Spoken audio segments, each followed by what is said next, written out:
When you lose at something, sometimes you just want to shut down, try to let it pass, and come back the next day hoping to do better. But for Los and Soniqs, an opportunity is at hand to redeem their evening very shortly. Both were close to clenching victory earlier today, but neither could. But now, both of them have to play a game against one another, meaning similar to the last game, somebody has to walk away with a victory. Welcome to the final game of Day 4 of the NAL. I'm Jacob, he's Jay as well. He is Foxay. This is a rematch that was supposed to happen, technically, from Day 1 that never did. So some stuff has already happened for this game, as we'll get into later, but now we finally get to see what was supposed to be the actual debut match of the NAL. I didn't expect to say this when you were starting the day out, but this might be the game of the day because Los have been playing really well today, even though they didn't get a win. Whereas I'd say on the other side, Soniqs didn't look as strong as we thought they were going to be. On the Soniqs side, I'd say that might be a little too strong, right? I mean, they had another heartbreaker, yes.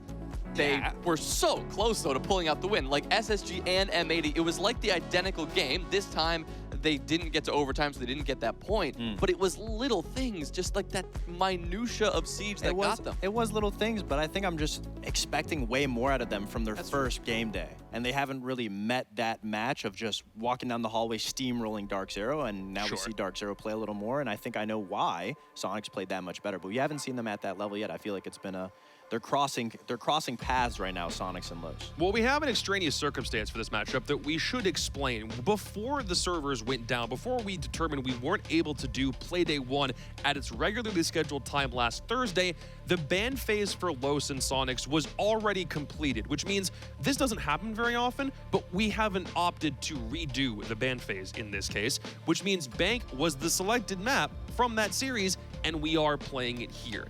Yes, that does mean that both teams have had the chance to, for a week, prepare for when this game was finally going to be played, but we are playing Bank, and we can also use that in our pregame. Yeah, that's honestly news to me. So that does mean that they had a full week to just prep this. Yeah. Just bring it a lot of new stuff, because there's not much stuff that you can look back and counter-strat on at all. So it's just going to be going forward new stuff.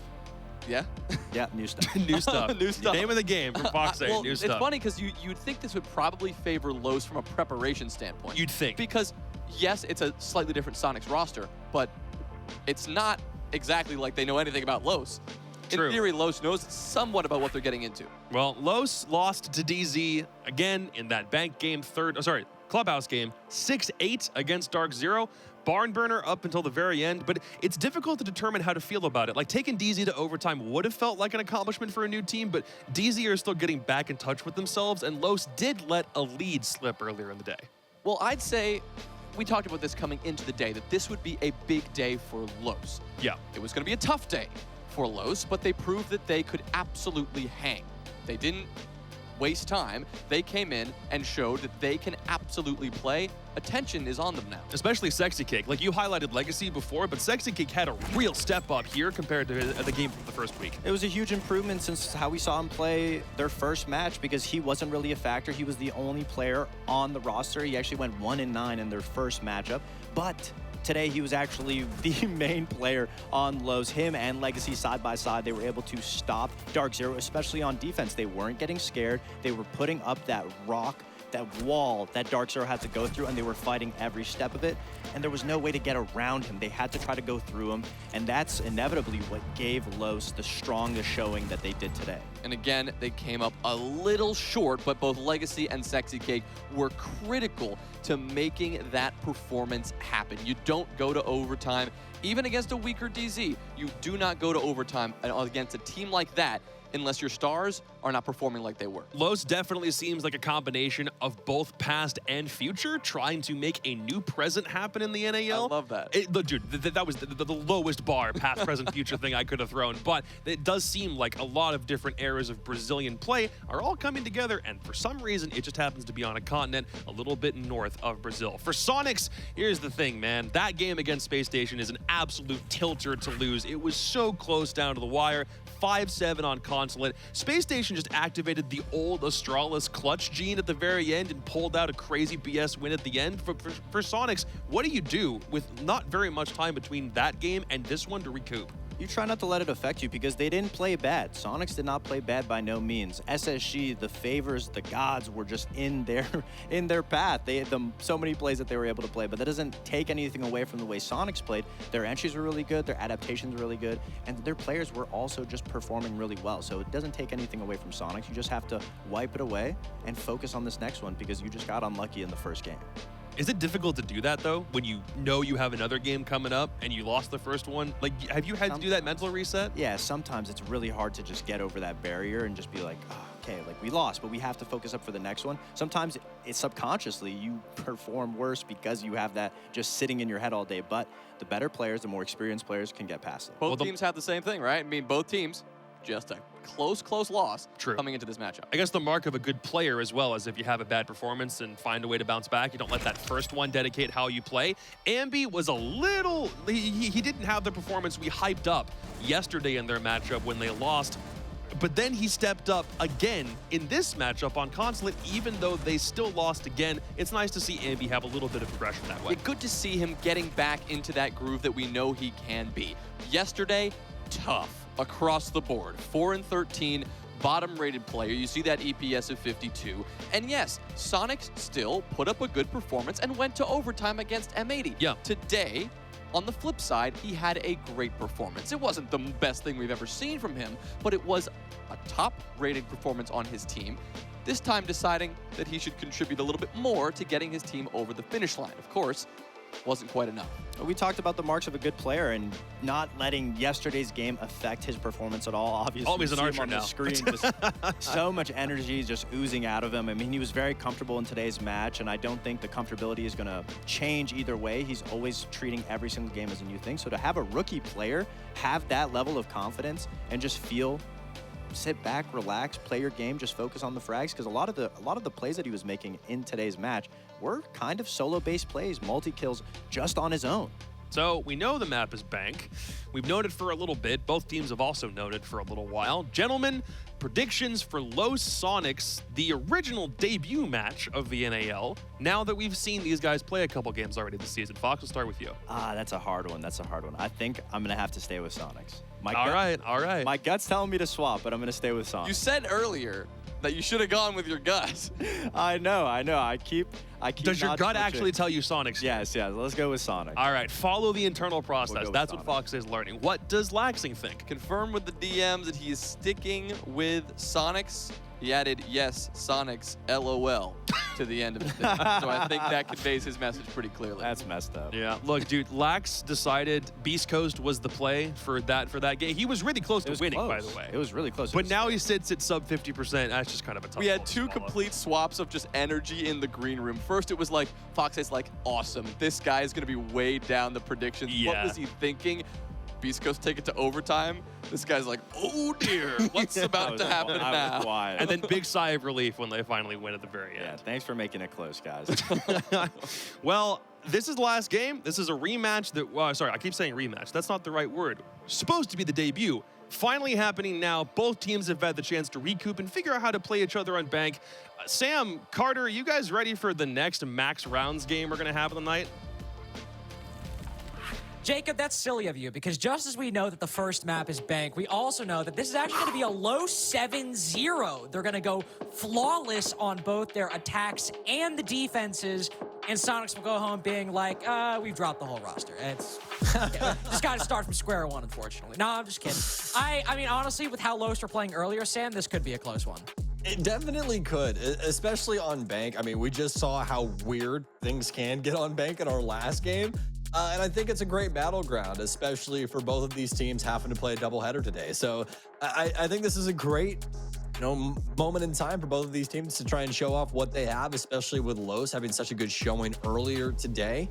I'm excited to see how both of these teams square up against each other. Well, I have my water at least, so. That's good. And I did use the bathroom. I made it. We are all about self-care here on the NAL, okay? If you've had a long day at work, a stressful, peculiar day at work, make sure you take care of yourself. Take a break. Get some water. Go to the bathroom. Take care of your needs. It'll be okay. That doesn't mean it's going to get less weird, but it is going to be okay. Bank as our final map of the day, guaranteed final game of the day. The biggest thing I'm concerned about here on attack or defense, but specifically for defense, is how aggressive Los are going to be. We saw how they were hitting their shots earlier. If they maintain that same form, I am very, very worried for SQ's attacks. But that's obviously the second half. And we'll cross that bridge when we get there. We got some other lands to traverse, at least initially. And we haven't even made it to the first round yet. We're still in the ban phase. It's going to be Ying, Doke, and Kaid removed so far. The Valkyrie off 2. Won't have any of these operators brought to bear inside of the actual game. And I really like the offensive bans coming in. Doke, a mainstay ban that we're going to continue to see while she's in such good form. And Ying as well, which Ying, a great operator on any map, but Bank does tend to be pretty execution heavy. So even more so when it comes to this territory. Yeah, I mean, Ying Dokkaebi, yeah, like you said, no real surprises, especially denying that execute op if these attacks are slow from Los, which I don't know if you saw the game earlier, but they could be very, very late in the round when they actually enter the site. So denying that Ying, I think, is a great, not even really read by the Soniqs. It's also, that's always kind of the problem with those bans, is I want to read into the Ying ban. I want to read into the Dokkaebi ban. Or like an Azami or a Solus ban. Like, here is a particular matchup-specific reason why they banned that up. But the big kind of elephant in the room is like, it's also just Dokkaebi. It's also just Ying, two of the best attackers in the game. I will say, though, we do actually have the Kaid ban from Los, so we will have Azami, Solus, a lot of very powerful defenders on the board, and Fenrir as well for the third. A lot of tools for Soniqs these first 6 rounds. Well, yeah, most definitely. And definitely gonna have to consider how things go on that basement floor now. You can't lock up the hatches in the same way, so the immediate access for the offense once they do get there. At least for right now, Soniqs going to keep things going on that mid and top level. Extension here that honestly will work pretty handily into their favor, especially with Solus in the hands of Merc. Have some solid potential to try and deal a considerable blow to the info game of Los. They're going to start to work things in from the top of square. They can do damage to these drones and force Los into those low time executes. Soniqs will at least be putting themselves in a great spot. But again, if you saw the Clubhouse game earlier, Los are very, very adept at winning fights on the Flood, even if it is just straight up 50-50s. They keep seeming to win those engagements. But still getting into that position where they have to basically bet on that is still a very, maybe not necessary, but still a win condition that I imagine Sonic strongly desire. They have an open area hold behind this mirror window, and Ambi's going to have to be careful because there are a lot of attackers looking to pressure this position. 1 in ATMs, 1 outside printer window, 2 players upstairs on stock and now around marble stairs. Those hatches are open, and 1 player will fall back, and right as the Twitch makes their way into small office, Ambi drops at the exact right time. About half the round exactly, almost on the dot, wasted by SQ. So quiet for the first round. Just, Thank God. Yeah. A little bit of a reprieve from the day, especially for you and I, as things have been quite action-packed. Let me tell you, definitely weather some on the soul, but either way, we will continue to persevere. Los, they're going to do the exact same. Chopping things down on the side, or rather chopping things up, as they'll dice things around this utility game. Able to get rid of at least a few of these canisters that are still persisting. Not Rexon's, although he is down to his very last one, as they'll expend that at the top of blue, but rather Goyo's. Stuns out now for Bursa. Los, they're on the precipice of this execution. They have to go for this soon as this timer continues to dwindle. They have to go for it. Rexon with the shotgun. Not as strong as it was previous patch, and he's whittling Legacy down, but those pellet changes, you can't just one-tap someone from 8 billion miles away. Have to do a little bit more. For Soniqs, there's not a whole lot left to do. Sure, you lost that smoke, but the C4 goes out. Geo forces him off the plant, but now we're actually lacking on post-plant utility, but the gunfights are all going their way. Oh, man. Geo's worked his way up, only put Bursa to 1 HP, so Legacy's able to finish him off. That's still the fuser not planted. And how are Ambi and Adam going to fight back with that hatch control firmly in the favor of Los? Take the first round pretty convincingly. Just move in through server. Might be low on time, but they're certainly good for the kills. That is a reaction photo and a half from Sexy Cake there on the webcam. I noticed that too. That was amazing. I'm sure we'll see that one on Twitter pretty quick. But I mean, man, what a round there for Los. The Sonics, I think it's a great game plan, right? What we traditionally see when it comes to bank, and especially bank in North America, kind of have a roam strategy going on, trying to hold things down to around the minute 30 mark, peel things back, play for utility, play for crossfires on these hatch positions, as well as these, easy to access stairwells. But it doesn't work out for the Sonics. In fact, it is a whole swath of Los kills going their way. And not only that, but an opportunity to get that case down. Geo honestly had the greatest chance to try and nip that on the bud. If he was able to just get one more bullet into that thermite going for that plant, that's probably a different story for Sonics on that basement defense, but that's just how close these rounds can be sometimes. It's how close these past few games have been for Sonics, too. I mean, the huge Monty clutch from Forest earlier, how close that game against M80 was, 8-6 loss in OT, but so many winnable rounds in their defenses. And now that is just the most recent example of, aside from that dominant win over DZ, it has been nothing but close rounds, close games, and heartbreakers for Sonics, and the best of ones since their first all the way back on Playday 2 against Dark Zero. Now as they try things a second time on the defense, see a bit more of an extension. We saw a loose hold of open area with the mirror window, with the Fenrir behind it, but now with the addition of the castle, you can actually basically artificially extend that bomb site a lot easier. It's not a basement hold, it is an open area hold, but still being able to hold that top floor for a long period of time, much more possible because of these operators. Most definitely. Well, these angles going to be that much more precarious now for Los to try and deal with. So a few beacons here to try and assist and discover these entry points for Sexy Cake and potentially more Los players so they want to try and work their way in from these windows. You can see the Sonics are going to play patiently off of that setup intel, especially for Ambi here inside of Checkers. Nobody trying to influence anything from the lobby position, so very lucky for him as of right now. Won't have to worry about that too much, at least for the time being. And Sonics doing a swell job so far of playing patiently with this setup on the top floor. Finally, Sexy Cake is going to swing his way in.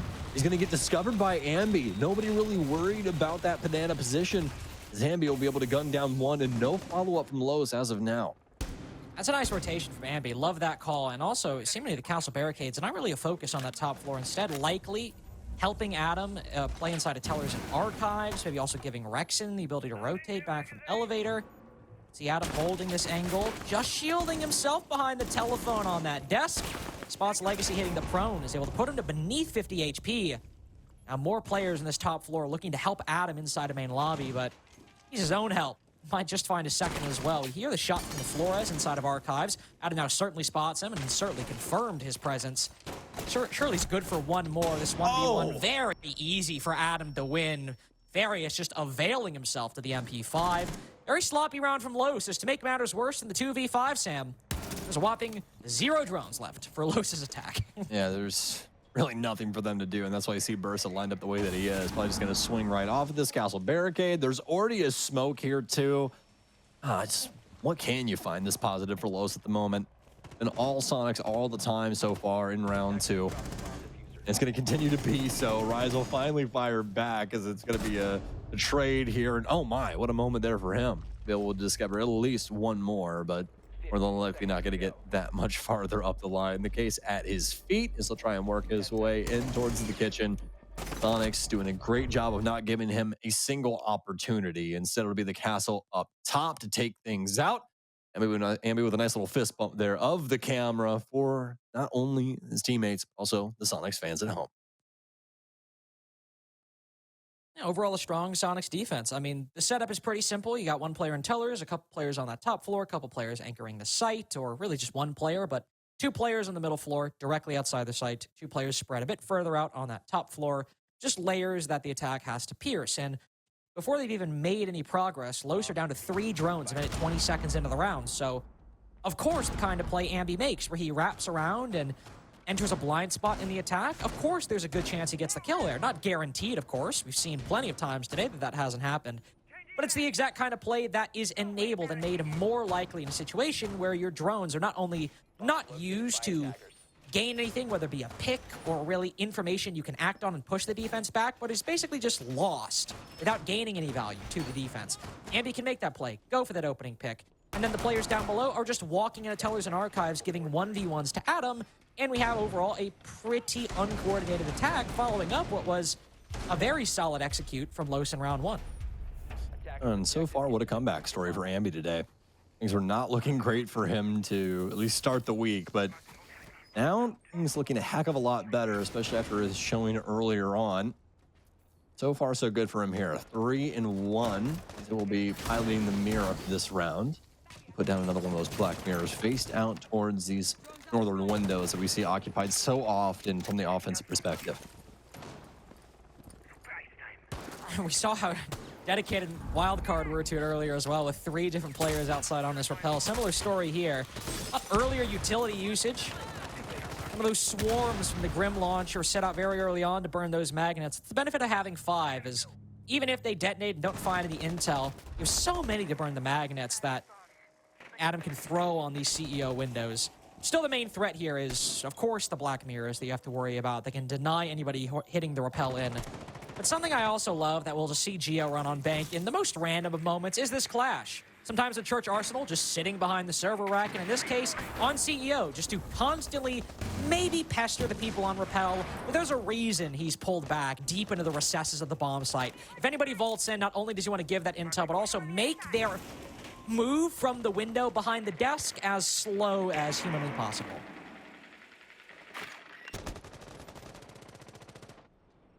Arius will at least be able to get rid of that Kiba barrier built up on the janitor closet. But once again, we saw Soniqs, how capable they were of being patient on the top floor setup the last time around. Now they're playing the top floor, and it's more of the same, right? I mean, just trying to keep things locked up with these impacts, not trying to get too overzealous when it comes to working these angles up against Los. And it's made for great play thus far. Los have not been able to find an opening where they're capable to get a big pick just yet. Rye's going to reposition himself here over on the front-facing windows. Try and occupy some space in lobby. Actually find a big angle here. XCK, you could say the same, as he's going to slither his way into the top square. It's absurd. Just around these angles, and sometimes, Carter, this is what it takes.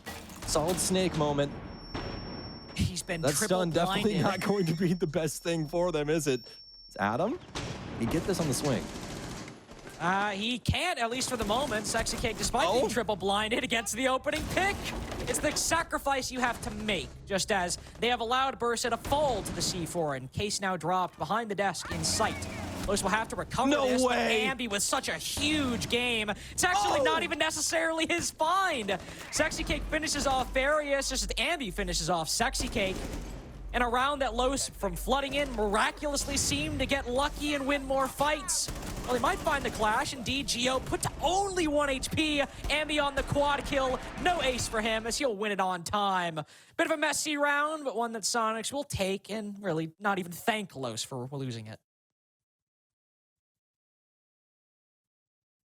I feel like Ambi, just a little sidebar here. I feel like Ambi is like in an episode of Stranger Things, and he's like 11. They just have him like trapped in like a chamber, just playing Siege.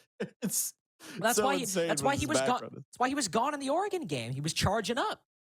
That's what it is. That's what it is right there. But no, what a moment there for him. Speaking of which, Ambi, a quad kill in that round. And not only that, but being able to work things up the square stairwell in the fashion that he did. Not something that you expect, but something that players like Ambi more than capable of. As they'll able to basically single-handedly deal the death nail to Los in round 3 and bring Soniqs back into the good graces of their defense.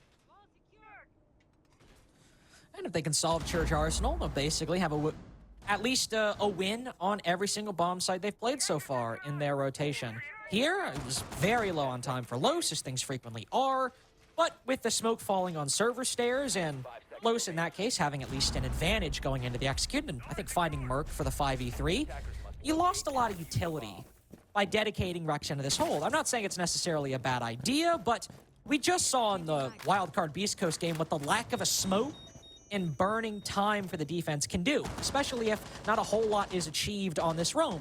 Soniqs burned a minute and a half last time, but didn't really get a whole lot of kills or a whole lot of damage. So even if Rexon is on blue stairs again this time, we'll need to see a bit more impact from this roam, because the smokes will be used in that position. So you need to front load that denial elsewhere.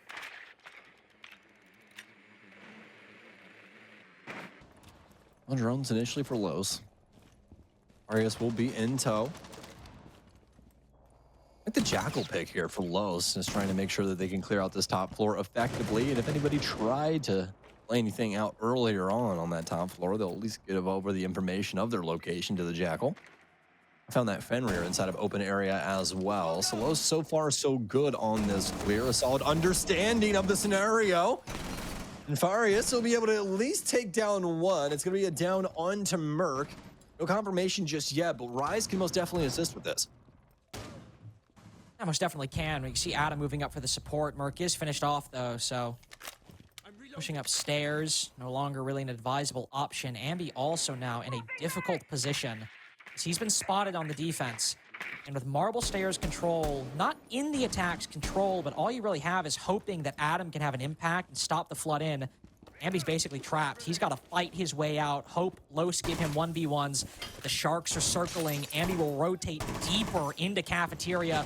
Spotted by another drone. Knows he has to play his life. F not triggered. 4 attackers. Ambi beams one out of the small office. Like a wolf cornered, he whips out the bailiff and mauls Legacy on the printer window. He's gunning for a third, but Ambi has done more than enough, more than he should have got away with. He's cut down Legacy and Rise. The Hell in a Cell in open area.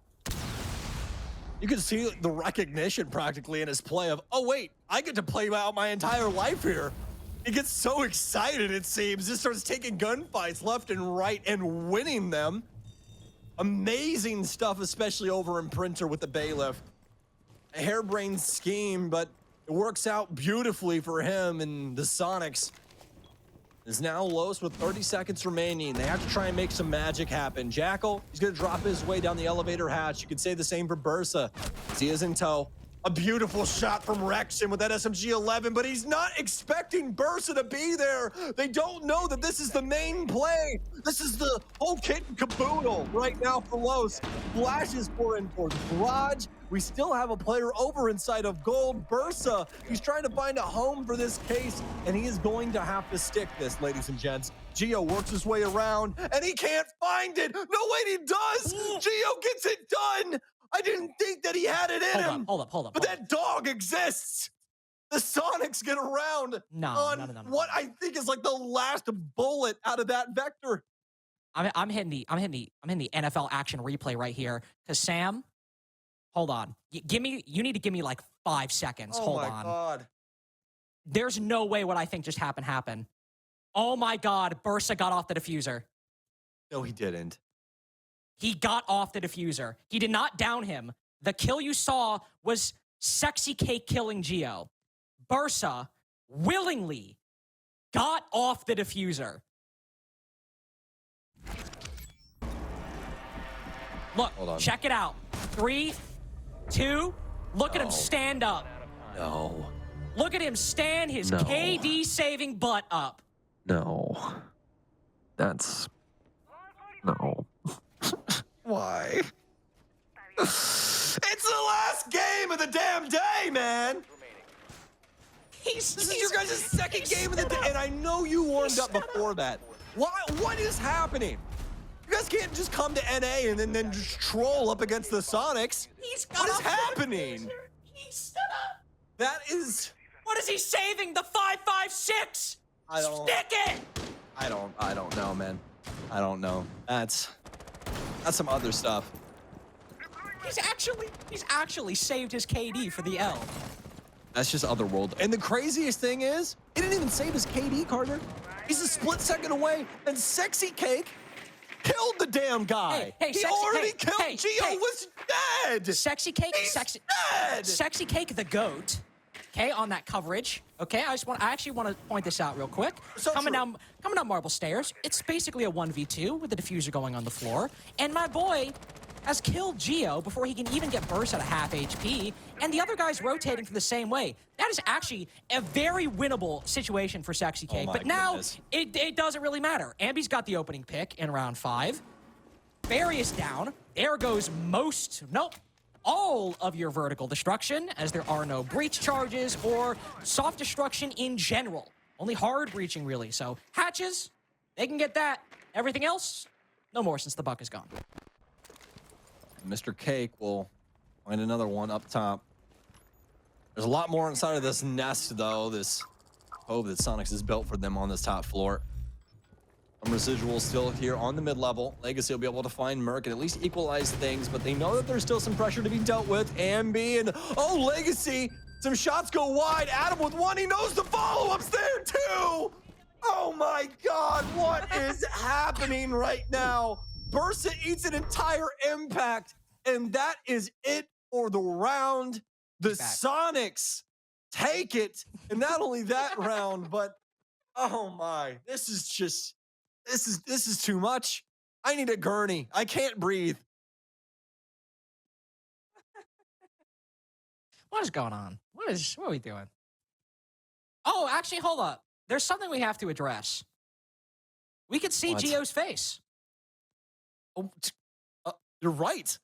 Gio's got a completely different camera angle. Yeah, I've just now noticed. If you guys don't know what we're talking about, Gio's face cam angle for so long has been like the top of his hair and then a bunch of origami cranes he has hanging from the ceiling. It's just occurred to me, Gio has a proper camera angle.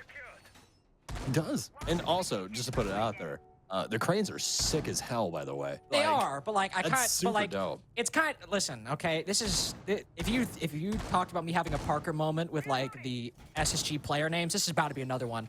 It is kind of annoying when we cut to a player cam and that player is basically invisible. They're just like, it's like, oh, we've cut to geometrics. Is he a player? Is he a sentient horde of origami cranes controlling the mouse by telepathy? You don't know. Obviously, we do know, but like, yeah, it's a pet peeve of mine. I like to think that Gio is simply just a concept, and the Swans are actually a collective hive mind that are controlling this construct. Anyways. I'll give Gio this. He's earned it. He's a veteran. He's earned the right to, For us to think that he's essentially like a cyborg being controlled by a computer? I was thinking not have to frame the camera, like, properly. I mean, fair enough. I was thinking much more existential. But obviously not the case. Yeah, Gio's earned all of it. And honestly, if we've learned anything across the last couple of years when it comes to entertainment factor, it's much better to just have like an off-kiltered camera. It's sometimes you kick it, maybe spit at it. It just really depends on the day, especially if you're Jinxie. This has been a day of like very weird, funny things, and that's just like it's a nice little spice right now. Thankfully, as we're now measuring these rounds in minutes, in the first one, not a whole lot has happened. Arius has made his way into the square position. SQ basically doing a normal CEO hold. We got a few players on the site playing behind those mirror windows. We don't see the clash anymore. The only player really off is Ambi outside of stock, holding a very common position. So if you're Los, thankfully right here, you're like, oh my God, no tricks, nothing crazy. Let's just try and get this early round with 9 drones alive and make the most of it. Yeah, that's really all that can be said when it comes to this. I'm gonna try and start breaking things down when it comes to some of these angles, but you can see they've already crossed this bridge once. Now they're having to deal with Rex and constantly sealing them back up.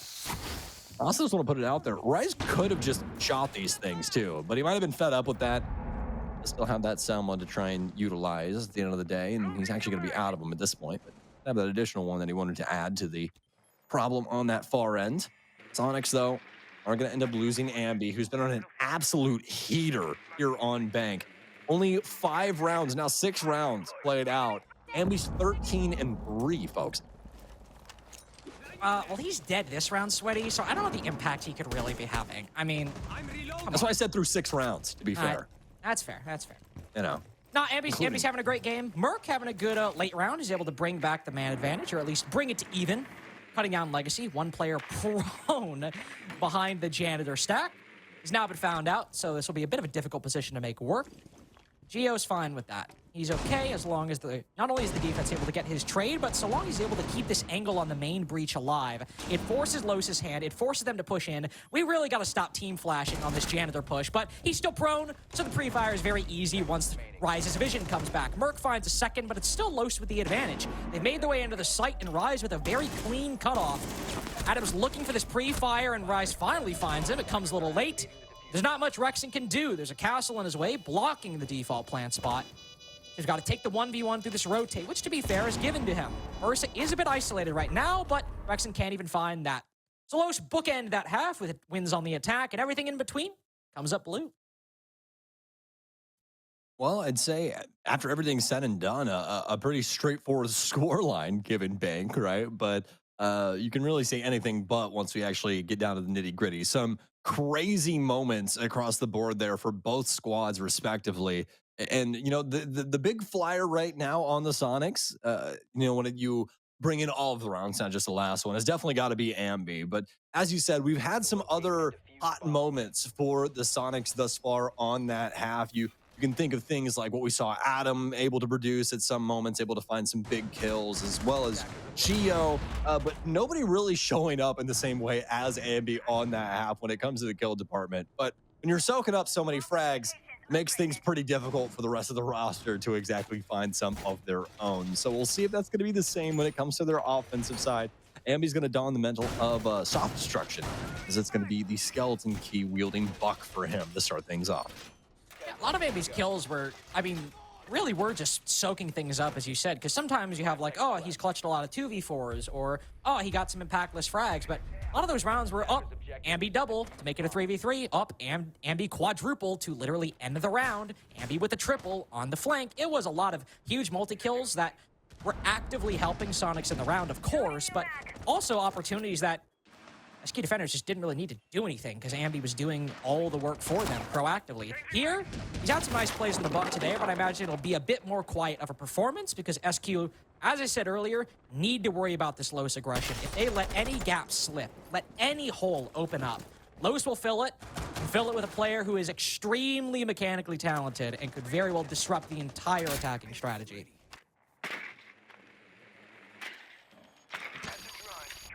You can see Soniqs giving that respect over. I want to make sure that as they traverse this map, they do it right.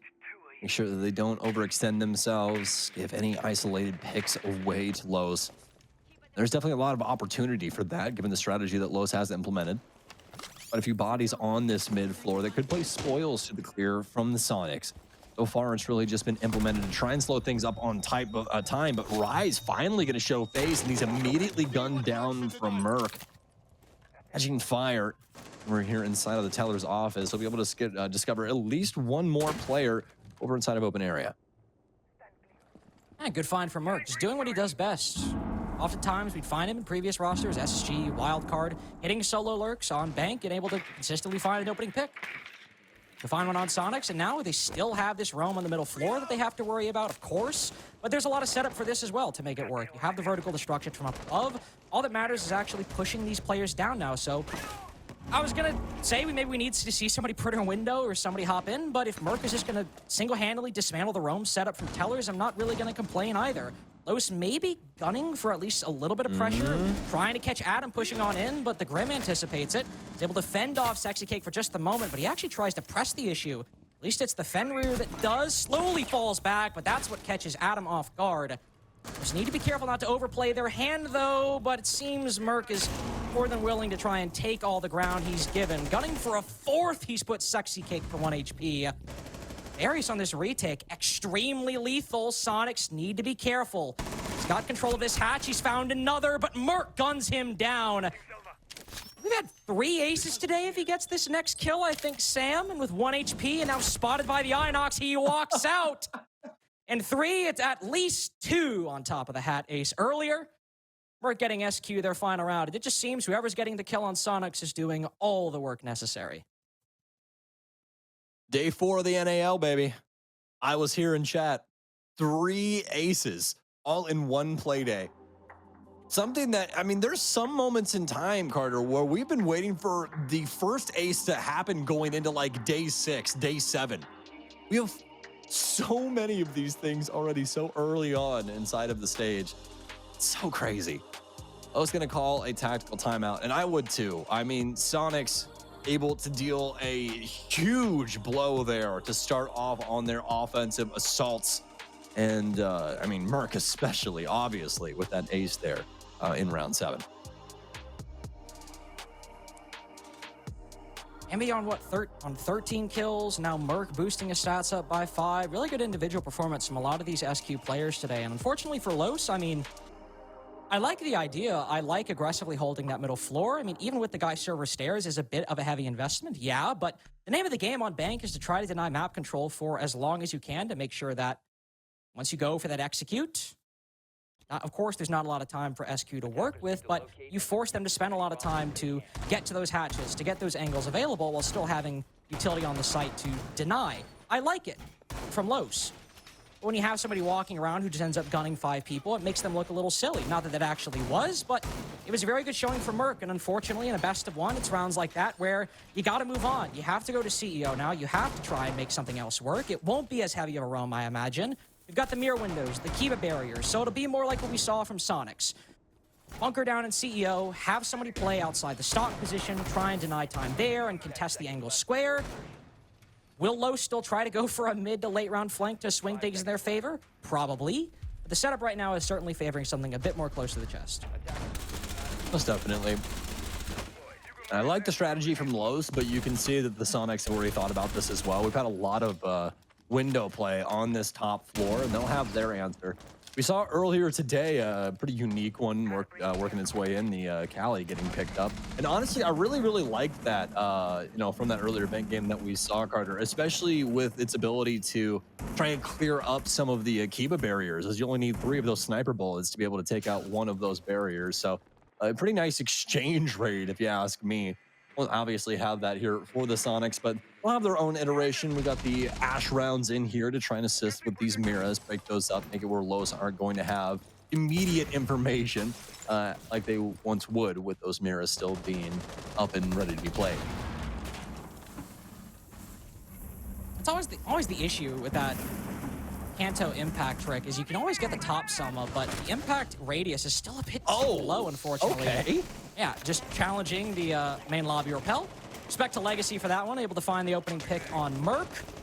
There's still the contextual realities of the situation. You do have the Kanto position open, so playing elevator a bit more difficult, even if the angle is tight, but not to complain if Legacy's finding a kill like that. If he's able to still get aggressive inside of the site, if Soniqs want to go for just a normal repel in through CEO, which at least right now, still half the round to go, but at least right now, that's what the positions are setting up for, is going to be a bit more difficult. They still have the mirror windows to trade, still have the Yokais to deny the plant as well to avoid the issue of taking any gunfights in the first place. So you're likely going to need to see a player like Ambi try to lurk in through square to get a kill inside of electrical, maybe Adam as well inside of stock to try to pinch there.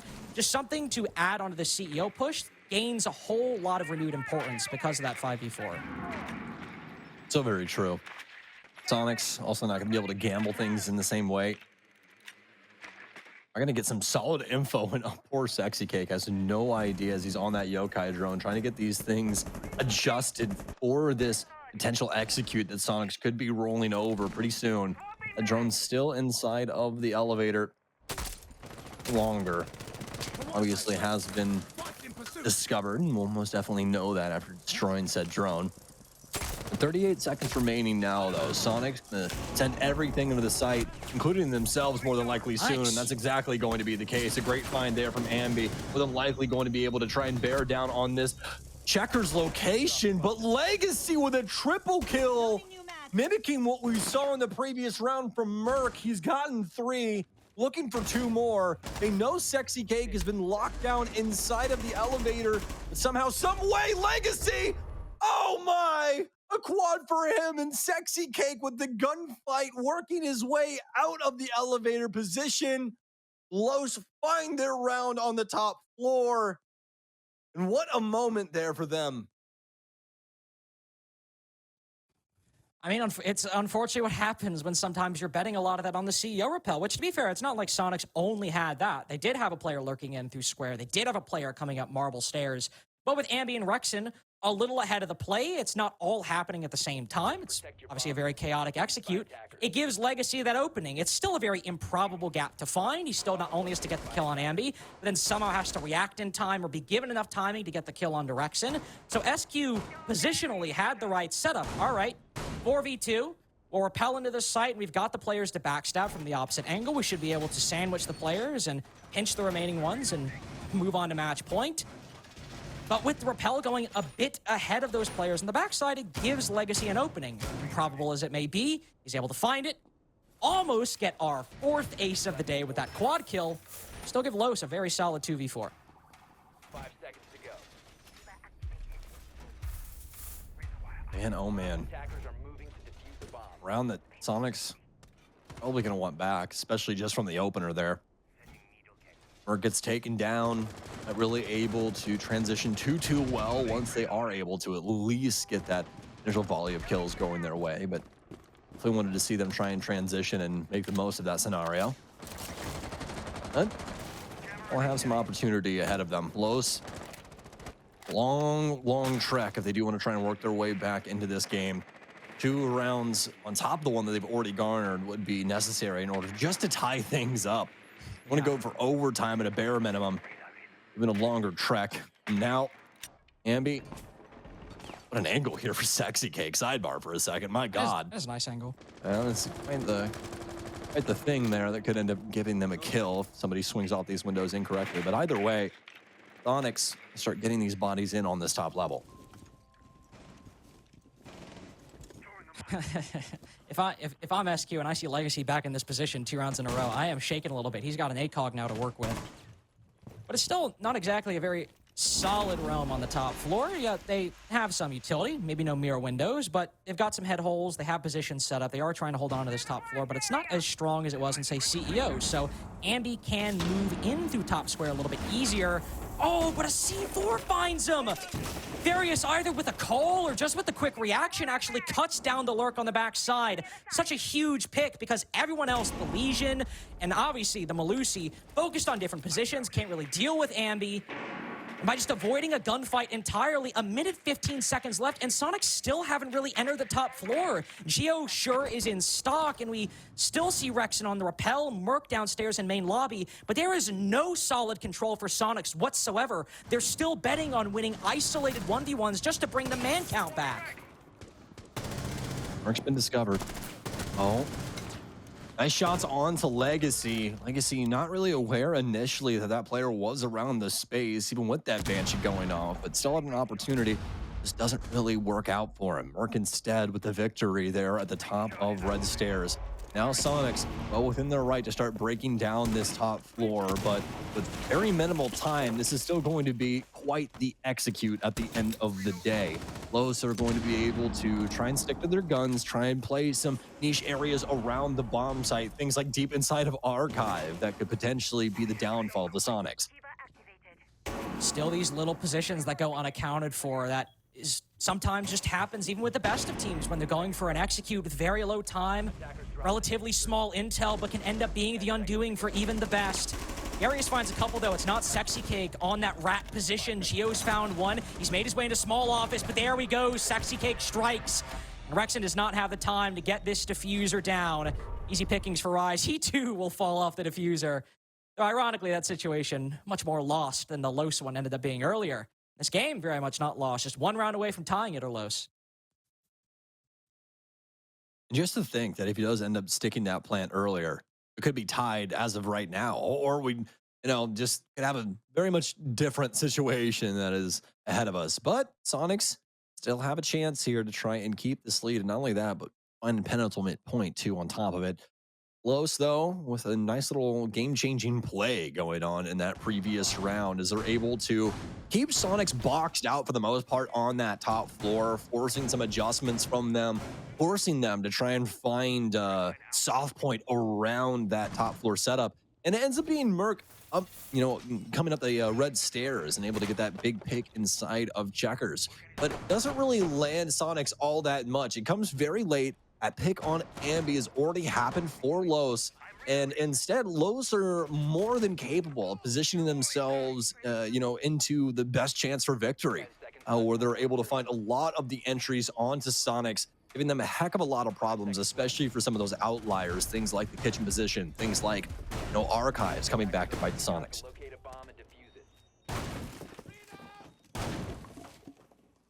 And now for the locker CCTV attack, as Los do end up going back to it. Remember how strong that roam was? 4 different people all mulling about on that middle floor, and obviously Merc just running around and killing everybody. Barring that happening a second time. Okay, I was about to say maybe we see a little... What?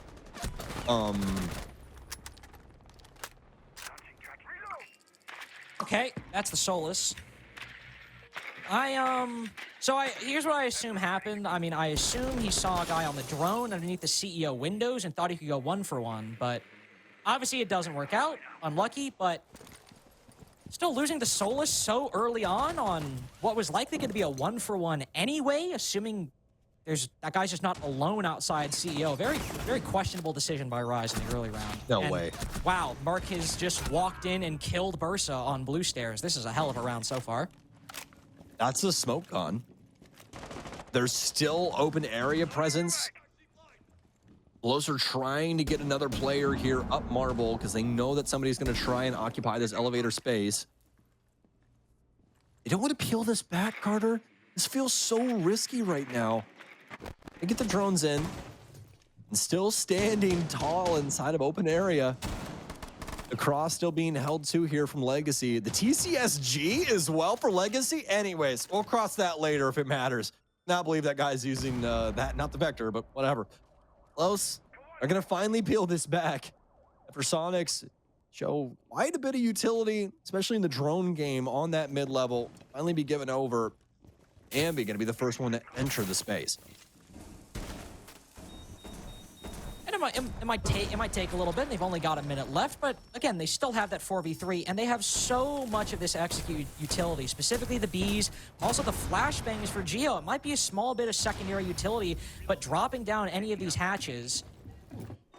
She just realized Rexon has the diffuser over by elevator, so the first one actually down into the bomb site. His position's been read by Legacy. So obviously you still have that secondary utility. All the Bs are gone, all the flashbangs as well, but Rexon is still caught behind this fire, at least for the moment. No. So when the C4 goes out and it detonates at him, Rexon is still incredibly isolated and is domed by Farius. Los have tied it up on the back of a 3v5, and despite Soniqs getting gifted an opening pick, gifted a 5v3, they fumble it? Gunplay too strong. Gunplay too strong. That's really just it right there. They make the decisions necessary in the moment, and the guns are hot enough to just constantly be finding body after Sonic body. And that is 3 rounds in a row now, excuse me, for Los on their defense. You can see it was a very similar case for the Soniqs on their side as well. But, I mean, as of right now, this feels as though this timeout was so very necessary for SQ. I mean, yeah, obviously, definitely. I mean, of course you have the 5v2 lead evaporate, right? Of course you have Los starting to make this comeback. Whoever wins this next round goes to match point, all the stuff we always say. But I honestly just can't believe Soniqs have lost that round, because Rise jumps out the window, 5v4. Merc gets another kill, 5v3. Sure, you've only got a minute, but you have so much to work with. You've killed the Blue Stairs player so early on. Maybe you can go for a server side to take if you want, but a lot of these defenses from Los have not been utility heavy. A lot of it has really been focused on that roam. The F-Knots, of course, are still a factor, but there's likely going to be some placed on the top floor. The Solus, trying to deny intel economy on the roam. So you do have some things like the Vulcan packs, or C4s, or smokes. But Soniqs just decide to immediately send it out an elevator drop, and Rexon is very isolated. One player pushing through Vault, one player pushing down Marble, lining up for the Fenrir, holding that very angle. I think SQ just getting a bit ahead of themselves. I think there's still a very winnable round there, even if similar positions are held. But I think, again, just leaving Los a lot of room to play with in that late round when they really didn't need to, given the time that was remaining. The good news is that they did still have that timeout. Slow things down, 5 versus 5. And let's be real. Let's just be honest for a second. Even when Soniqs had a pretty solid lead coming into this half, and they were able to extend things a little bit longer, we knew somehow, some way, that given the circumstances of how day 4 has gone so far, this game was at least going to give us max regulation. There's no way. I didn't mean it though. Like I didn't actually mean it. Like even if it was win or lose for Los or SQ, whatever, I didn't actually think this would be another extremely close game in a day of extremely close games. But here we are, and back on CEO. Talk about extremely close rounds. Legacy. The man of the hour, that Azami playing around the checkers position. Good for 4 kills in that round and bringing Los back from a 2v4 where really all of this started.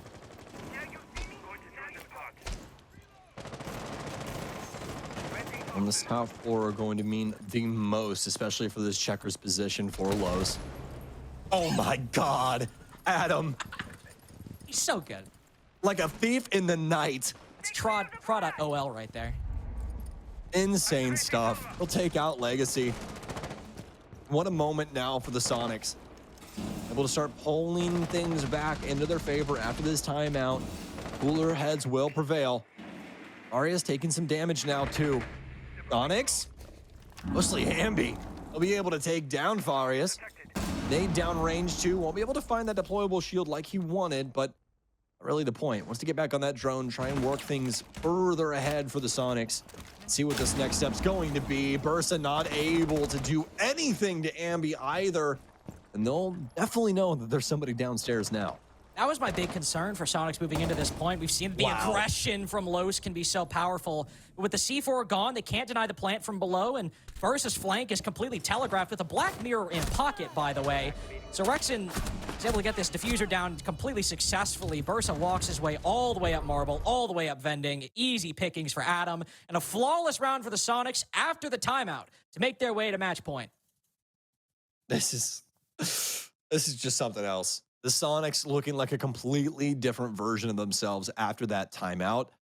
And just showing the veteranism that's on this team. You know, their ability to have cooler heads prevail, their ability to calm down, I'm sure, some of the younger guns around this team, or not only that, but potentially creating that environment where that nervousness never really sets in the first place, right? And Soniqs, I mean, playing extremely well. You can say the same about Los. I mean, today has definitely not been Los's day in a certain regard, but they have been able to showcase the fact that they can take it to some of the best in North America. This day has been an absolute win for Los, even if it ends up being 2 losses. The fact that against Dark Zero, against Soniqs, they have extracted almost every single round they possibly could. I was not really rating this squad super highly going into it, with how quickly they were put together, with how unproven some of these players, Sexy Cake excluded obviously, are. I really thought this roster was going to be a combination between Wildcard, Los, and then at the time I wasn't sure, would it be Luminosity, would it be Beast Coast, but a combination of kind of one of the, unfortunately, orgs that have typically been on the bottom end of the NAL. Now today, today in general, I don't know what the hell to think. With the Wildcard Beast Coast game being as close as it was, Los having such close games against Soniqs and Dark Zero, and obviously LG really being one of the teams I've been most impressed by throughout these past opening play days. I didn't know if these players would play together before, would have what it takes to play against some of the best teams in NA, but it seems like they might, and maybe we were all, myself being the foremost example, undervaluing a lot of these underdog teams. We'll see if they can bring it back to OT, though. They were able to do it against Dark Zero earlier. Now against Soniqs, Legacy finds himself right back inside of Checkers, try and recapture some of that magic, albeit on open area this time.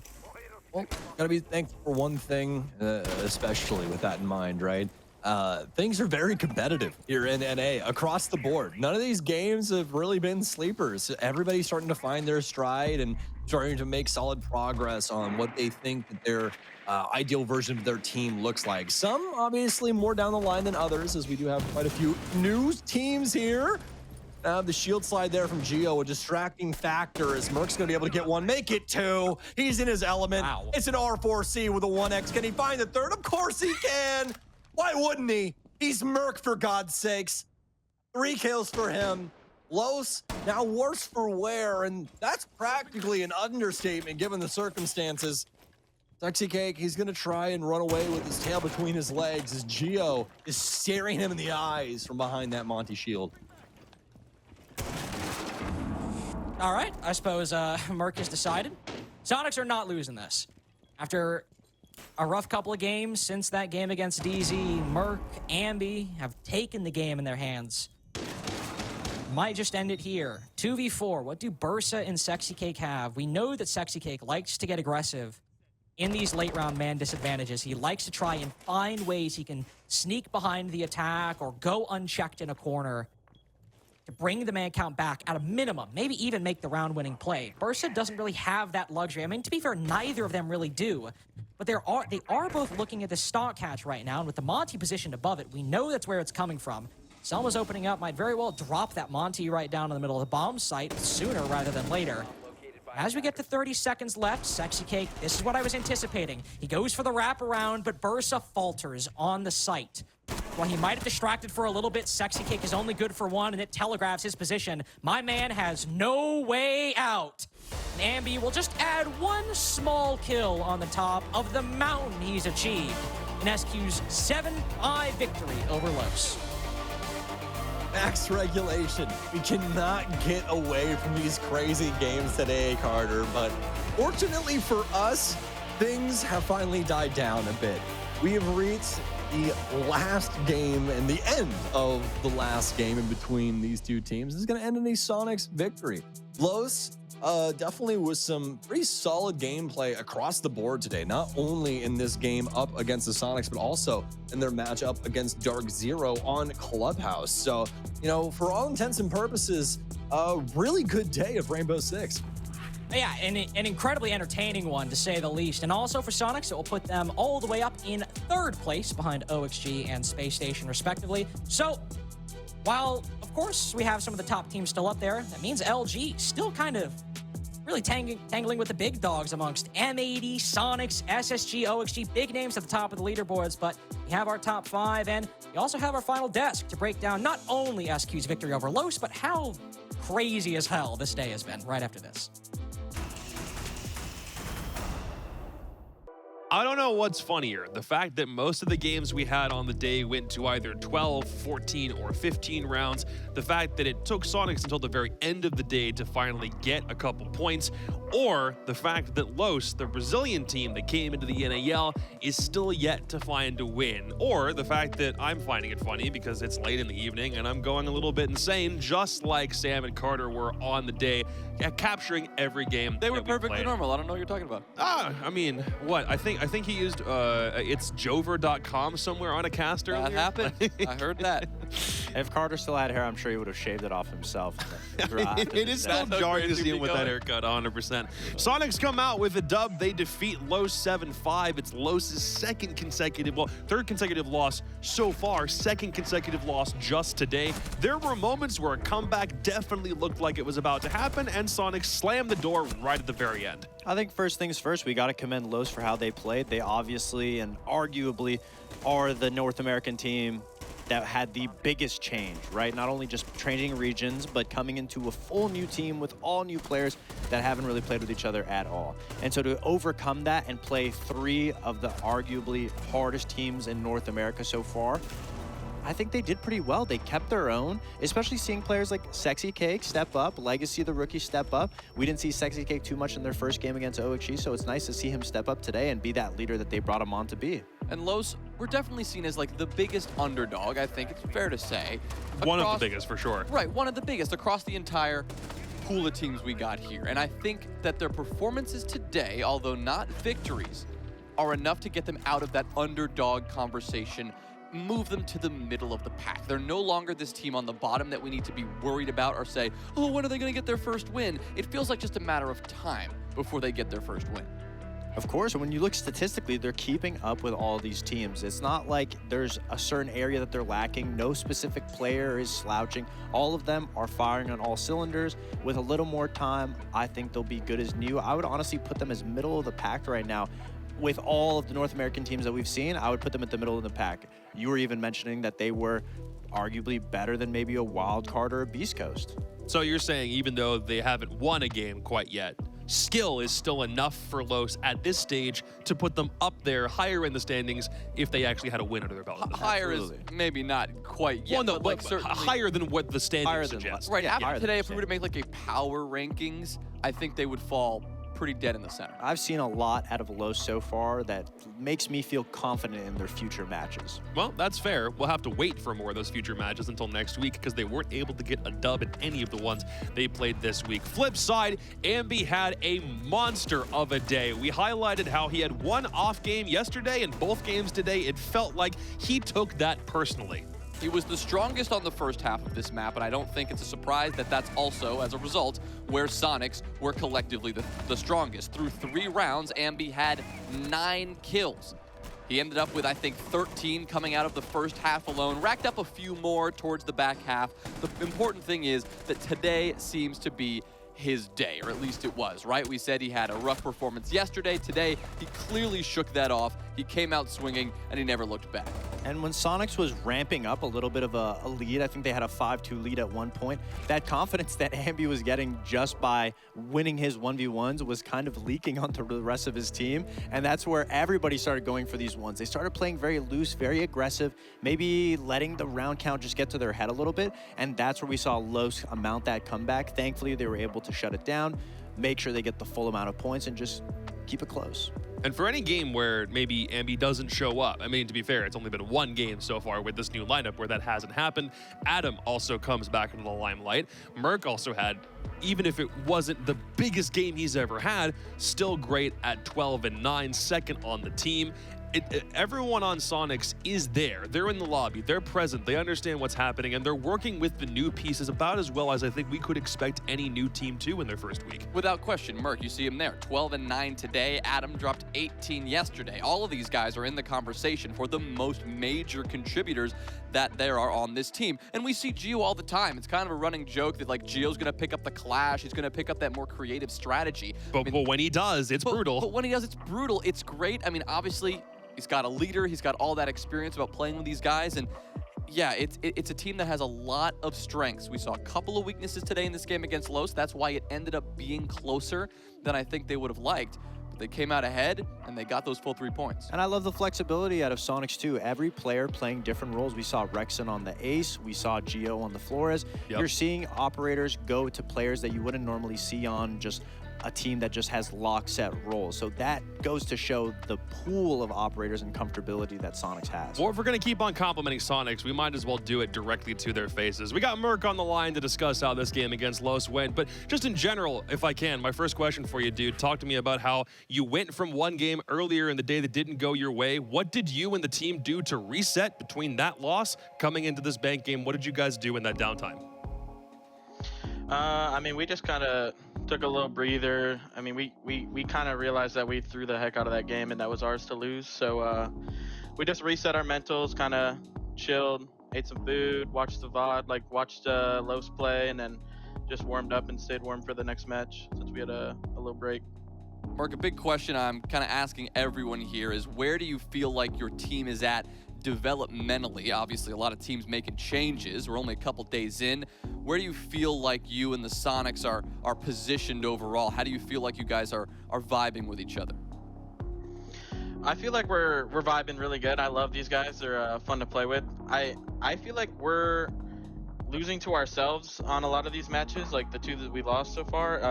I mean, we've lost like 4 Oregon defenses and we lost 4 Consulate defenses. So we were like we got the hard part down of being able to attack these hard maps, but we just can't like finish out the defenses. So I mean, we got the easy part coming up and just closing out defenses and being more structured and, you know, not throwing away 5v3s every other round, and we'll be chilling.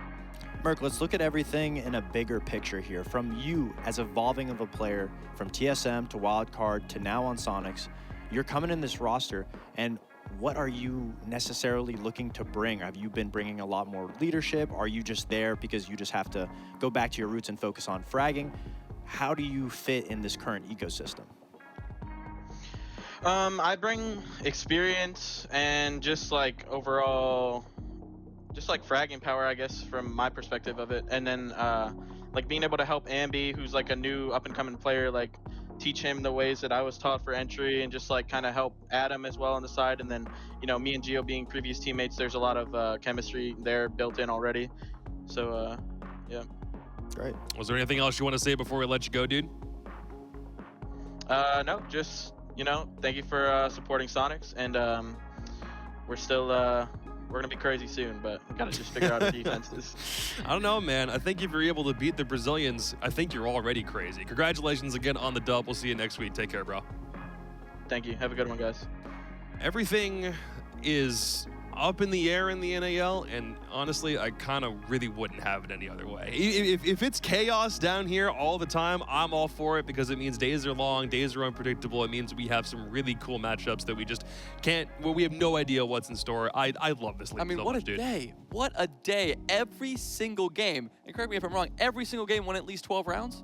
Was there one I'm missing? Every in there? single one? Let's see. Hang on. I'm not sure. it is. Yep, Got that. every single one was at least 20. That is Dude, Sam and crazy. Carter ran the That marathon, is dude. crazy. As someone who is mostly casting games, my God, I feel for Carter and Sam. This one was a brutal one, but it was an exciting one, right? It wasn't like every game was that slow burn. We saw a lot of hero plays. There were a Yeah. lot of exciting moments. I'm sure they obviously had a good time doing it. Right. But yeah, long day. Very entertaining games, a lot of back and forths. I'm really happy we didn't see any slow burn games. And I love knowing that there's not really one team that's just protruding above everybody else, just dominating. I mean, the most dominant team so far is OXG, but I feel like their battles have yet to get harder. Yeah. And so that's going to be another obstacle coming for the future weeks. Well, that's it for everything we needed to do on main today, but we're not quite done with the broadcast. We obviously know you still want to be able to farm some packs, so why don't you do it as you kick back and relax with us on the second iteration of the NAL post show, and it's Twitch subscriber exclusive for questions. So be sure to come up with a couple if you have a subscription active, and we might just throw them on the bottom bar and answer them on stream in just a couple minutes. So coming up after the break is that post show. Well, week 2 of the North American League is over. Thank God, because it was a long one. We had a lot of fun with the matches that we had from earlier today, but now it's time to kick back and focus on everything that happened in a much more relaxing, informal context. Yeah, you know, you shed the outer layer, you get a little bit more chill. Much better. I wish I had like better guns to show on stream. That's kind of the problem with wearing short sleeves. Anyway, I'm Jacob. He's Jays Wills. He's Foxay. Hope everyone had a good day. I think we've said everything there kind of is to say about how the games from earlier went, but it was still a lot of fun. So now we get to chill a little bit. We've had so many games, it's like racking your brain, thinking all the way back to those first ones of the night. Man, what was We're like, the what first did we game we say had about today? those games again? Maybe we'll end up saying it again. You guys like all took your shirts off. Like, Yeah, you wanna- if I took mine off, I would have. There's just nothing there. It would be a weird looking stream. See, I we can't lie. planned- that. You could have put your hoodie back on. You could have been the other way around if you felt like it. I could have, but I wore it yesterday, so I mean. You're fine. Nah, totally fair. And also remember, if you are a subscriber to the Rainbow Six Twitch channel, you are allowed to leave questions in chat because it is sub-only mode, and there's a chance they'll show up on the bar right below us as we discuss a couple questions as the day rolls on. But just to recap everything that we experienced / endured from today, LG opened up with a win over M80. Space Station followed that right up in what was an amazing clash where they reactivated that old Astralis gene. DZ finally got their first win. So did first win. Yeah, first win. So did Wildcard, and then Los couldn't finish against the Soniqs. That was the day. Los couldn't finish against the Sonics. That was unfortunate for them. They did play pretty well though. Yeah. Got a lot of stock in Los. I will say LG too. You buy stock in Los after today. I would say LG too. LG and Los both definitely impressed me today. LG really LG impressed me. especially, yeah. Yeah. Back to that first game, I think that was Yeah. maybe, like, yes, Los performed well, but they didn't actually end up getting the wins.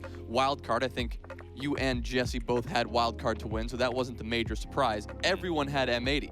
Everyone so had that would be the biggest upset of the day. Yeah, I think so.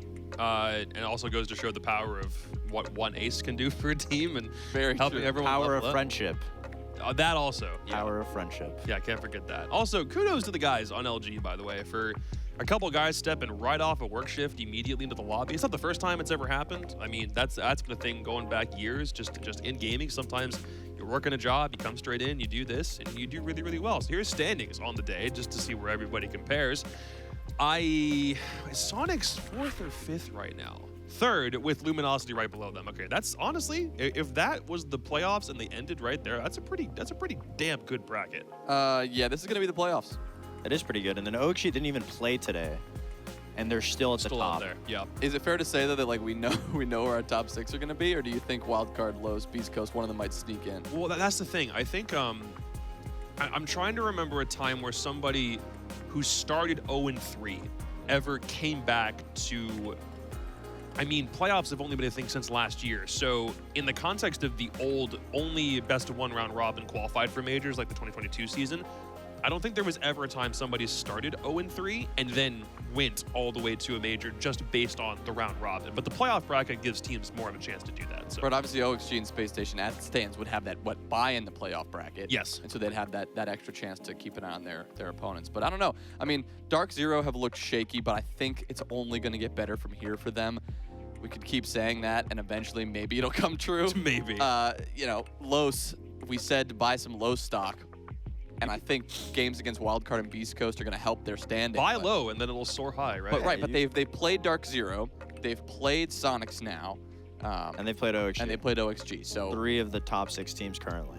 They've had probably one of the tougher schedules. Well, the toughest schedule you could really have. Sure. And I think like we haven't seen anything impossible. There's been leagues and seasons where I've seen teams that get 3-4 overtime wins and they're able to scrape by just getting in just because of those overtime wins. And you never know. We have a lot of upsets that could happen. I mean, Luminosity beat M80 today, so you never know. And the old NAL slogan way back when was literally anything can happen. Exactly. If you see the teams that have good structure going forward, paving the road step by step, Lowe's has it.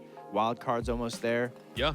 Beast Coast, unfortunately, I mean, we're still searching. A little bit. We need to see that identity. We need to see that identity. It's kind of the ground we generally expect to walk on at the start of a year, right? Stage 2. No, you're right. I feel like usually a little different conversation because the roster shuffles. You're gonna have a lot, but you're not gonna have as many as we have right now. I think the way it stands, only one team did not make a single change from SI. Is that right? Yeah. It was just easy. And everyone else made at least one change or a full new team that we've never seen before. Yep. So we have so much, I feel like this stage more than any other, we're talking so much more about the growth of these rosters and finding their own rebuild identity, territory, right? Because we haven't won a major in 2 years. Exactly. So we have to find some way back into it by rebuilding some teams from the ground up in a lot of these cases. Even though relegation doesn't really exist anymore, this is kind of that moment in time where it feels like we've been relegated as a region and we need to find a way to rebuild to get back to the big dog. That's exactly what we're hopeful to do. Let's check the schedule for day 5, which is next Thursday, 6 days from today. Los Space Station open us up. M80 DZ game 2 sounds like a lot of fun. Even that LG OXG game, I'm honestly excited for. Yeah, LG OXG looks really good, but I'm not gonna lie, I thought Dark Zero would have an easier run after their first set of games too. Nope. No, they seem just as hard. I mean, M80's been doing good, and Luminosity has been kind of like the dark horse, just coming through and playing pretty well for their caliber, I guess, where we expected them. So Dark Zero. Sorry, what? I heard my name. Nice. This guy's hilarious. Oh, bro. The great thing is they can knock off their VOD review in one sitting because M80 and Luminosity played today. It kind of goes perfectly with Dark Zero hand in hand because we've talked about teams that love VOD reviewing. They love counter-stratting, and Dark Zero is a team that thrives on having information. So now you got, a week and a half, I'd say. I wouldn't say a full 2 weeks, but you have a couple days to be able to get some footage on the teams that you're going to play. Yep. So, like you said, I could see Dark Zero feeling a lot more comfortable now that they have footage. Yeah. Good day overall on that day. I mean, 6 days from now, we'll do our research. We'll come back. We'll tell you who's meant to win, and then we'll see if the desk is any more wrong. Can we pull up the predictions graphic, by the way, I just want to see where everyone's percentages are after we're done with a couple more days at this point. I'm in the lead. I don't need a Fox should still be in the lead. 71%. Wow. See, Jesse and Laxing were tied until he made the swap from Wildcard to Beast Coast. Correct. Which was nearly a big brain move, but then was not a big brain move. Pure cinema. I told you, no one believed in SSG. I saw the map. Honestly, if I would have stuck to my gut today a lot more often than not, I was telling everyone backstage, I was like, honestly, I don't know. I should start going for my gut. You were really nervous about that other Los game, though. You were like, oh, man, should I have made the swap when I heard it was Truly, or was that a bunch of BS from you? No, yeah, I just lie in the back and just make everything up. I pick a team, and if they're losing, I just instantly swap sides. It could happen. Yeah. I'm spineless. All right, a couple questions from Twitch chat. What does Beast Coast need to work on? Entrying, operator flexibility, attackers, defenders, shooting their guns, communication, spawning in. No, okay, I'm being kind of for mean. that. I was waiting for the Vibes, everything. drinking water, getting a good night's sleep. Like, No, dude. I think they honestly have a really good foundation. They just need to start building it step by step. In my opinion, I feel like they maybe need to hire another coach alongside Fett so that they can slowly start building something. Because when I look at Sure. that team, I don't necessarily see somebody who's going to be that leader to start something from scratch. They have good IGLs like Spirits, like Hot and Cold, but both those players have been on established teams. They don't have a player who's built it themselves. Crazy to see names like Hot and Cold, like Gunner, like Spirits on this bottom team right now. The team with really not much to their name. And not something we usually see. It's usually Hot and Cold in the big events, in the international events, kind of leading the charge and being that support. They need to find, kind of that structure again. Do you remember that the Mirage roster, the beginning of the first stage 2021, when Hot and Cold was on that team after he was done with DZ, he got dropped from DZ that year. Yep. It was like him and Nyx and Dream and a couple other good players. They were top 4 that stage. And I remember thinking that team was pretty decent and it would have been cool to see them go someplace. And Hot and Cold was on that roster, and I'm like, surely, like, a big reason for this is because he's on the team. And now to see him on this particular Beast Coast lineup with, I think, more storied players because they have so much LAN experience, it's kind of a culture shock for me. Well, that's because he joined the team that was already established, and he was just there with no pressure on his shoulders, and he knew that he just had to show up. And I think that is the case with a lot of these players. A lot of these players are meant to jump on a team and perform. So they don't really have that middleman right now that's able to connect all of their ideas together and fuse that gel. And of course, a lot of those players haven't played with each other at all. They're not necessarily, good friends to where they're playing ranked every day afterwards. So I really think they need that middleman to just be able to connect everything. No hate to Diffuser. He's a rookie. It's not up to him either. Yeah. I really think if they maybe invested a little more in more supportive backline, I think they might have a better first foot in stage 2, maybe. I mean, there's still a lot of season to go left, so I mean. Breaking Point Season 2 this summer. Okay, so for those who are unaware, last August I ran a little community tournament called Breaking Point, and it had like it was a $3,000 prize pool. I self-funded it because I had some money saved up, and my Twitch community did another 1,000 to the prize pool, which was honestly really, really cool. I like the idea of doing another community tournament, but it's just one of those things that I can't be responsible for all of the funding myself to be able to put that on. Begs for money live. No, I'm not. I'm literally answering the question. So it's more like if somebody wanted to work together to be able to put something on, I'd be able to like hire talent rather than ask them to work for free was one of the concessions I had to make. And you shouldn't do that as talent. You should be paid for the time. It was a cool thing for some of those guys to work with to like as a favor to get off the ground. That was Laxing. Getting on a desk with me for the first time ever was on Breaking Point. We had Skies on the desk for some of that, and all of the phenomenal regional T2 crew. Really were important question here, and I don't know if this is possible, but I'd love to get a poll up in chat of the odds that question was actually asked in Twitch chat, or was that Jacob just pulling some crap? I behind promise the it wasn't me. What? No, dude, I'm innocent, dude. I wasn't in chat asking that question. I swear to God. I don't know about all It that. was in production in the background. He was like, please just put this question in. I Please need say to talk something. about this. What y'all do with Laxing? He's in a freezer in the back. I think he just had a little bit of a panic attack with his predictions, and they haven't been going too hot. And it's okay. He just needed some time to just cool off and, I don't know, go work out or He was something. not a happy guy when these prediction percentages were showing up he wrong. wasn't. No, I thought it was so funny, too, that, like, I could see him stressing out when he swapped his pick in the Beast Coast wildcard game just to try to be different, just so he could hopefully get that. Like, it didn't seem like a almost confident paid pick. off. It almost did. Like he put all his chips in and said, "I'll bet on red," and it was black. And it's just like sometimes it just happens that way. Yep.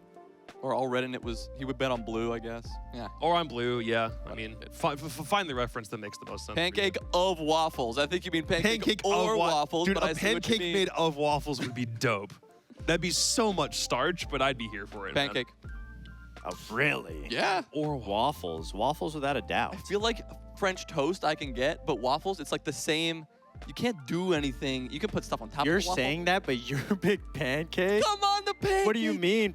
Waffles have squares. Pancake is just a Right. pancake, For and you're pancake, you saying can put- waffles have nothing? No, you can put, you got the squares on top. Pancake That's is just something. a slab. Yeah, but you can put stuff in the slab. Think about it. If you're oiling it up with the syrup and you just drop it on the pancake, it just slops everywhere. Think about like this it's from a not legit- really. I'm a big it's not really. logistical It's guy. not really. It's not really like attractive. Let me It let me just- explain this to you. But Right, a waffle from a cups simple, it up. A waffle's got everything together. Damn it, It's locked in. Talk to me. Okay, barrier to entry. If I'm making pancakes or making waffles, like what's easier to do on like a regular basis for your average person? Wait, out we didn't there? talk about what's easier. I mean, No, but like I don't feel eat.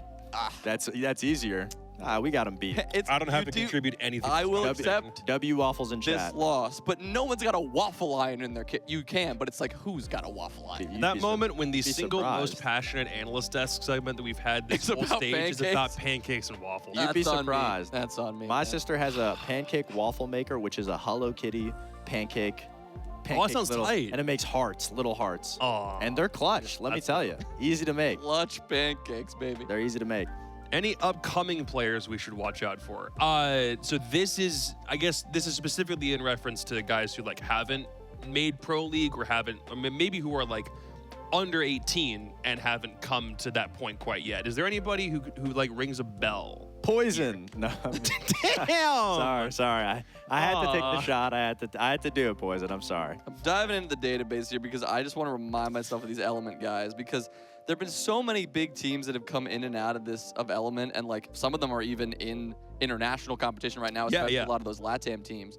But like, right, a lot of the Envy guys did guys, not yep. get picked up, right? We saw Diffuser obviously come into the mix, but there's Right. plenty of people on that Envy team who went undefeated in Element 2, and I'm telling this is a couple months ago. This is not very long ago. Yeah. You got Kobe's on that team, Kiru's on that team, Jibu's on that team, Fens is on that team, and that's just one team of guys. There's one specific player that actually played in the Atlanta Major in groups, and was the #1 rated player in groups, and he plays for a LatAm team. I believe he plays for You're thinking Knights. BLK on Knights? BLK, that's what I was gonna say. So BLK, I don't know if there's any language barriers or anything like that, but if there's any North American Pro League teams that need an import, he definitely performed really well at that event. And I've personally scrimmed against the guy, and I was like, wow, this guy's crazy. I'm currently getting flamed in the DMs about my pancake take. I and saw that same to you. Except I understand that I have erred here, and if all I am remembered for is that bad take, I mean, I just can't believe I you said apologize. waffles or pancake, and you went, Guys, move on from the question. Waffles don't Move on have from the anything question. It's special fine. to them. Guys, I feel like a waffle, the serious? makeup of a waffle is the same like every time. You don't have like a soft, All right, pillowy brother. waffle. A All right, pancake brother. can be pillowy. what is and the delicious. go-to Taco Bell order? All right, you say. Well, I am forcibly moving this conversation in the other direction. You probably get something basic. Never had Taco Bell. What is my Wow. God, what do I do? I do the Doritos cheesy gordita crunch, cheesy roll up with potatoes, the cinnamon twists, and a diet Baja Blast. I don't know if that's Diet? I don't know if that's normal. Diet or not. Baja. 0 All calories, right, dude. listen. First of all, if no one's getting a frozen frosted Baja Blast, you are missing out. That's really That'll fun. change your life. If there's one thing I could bring back in time and give to a Victorian child, would definitely be a frozen Baja Blast. That would make his head It would explode. explode their reality. That being said, I usually get that, and I get a quesarito. Keep it simple. Quesarito's always good. I got nothing. You don't get Taco Bell? I don't think I've ever had Taco Bell. Get a load of this guy. This guy said pancakes, no Taco This is Bell. a really bad death you for a- me. I are you a need to leave. gamer? I'm surprised you're in Philadelphia and don't have respect for cuisine. That's nuts. Okay, man. Will Lax climb above 60% in his predictions? No.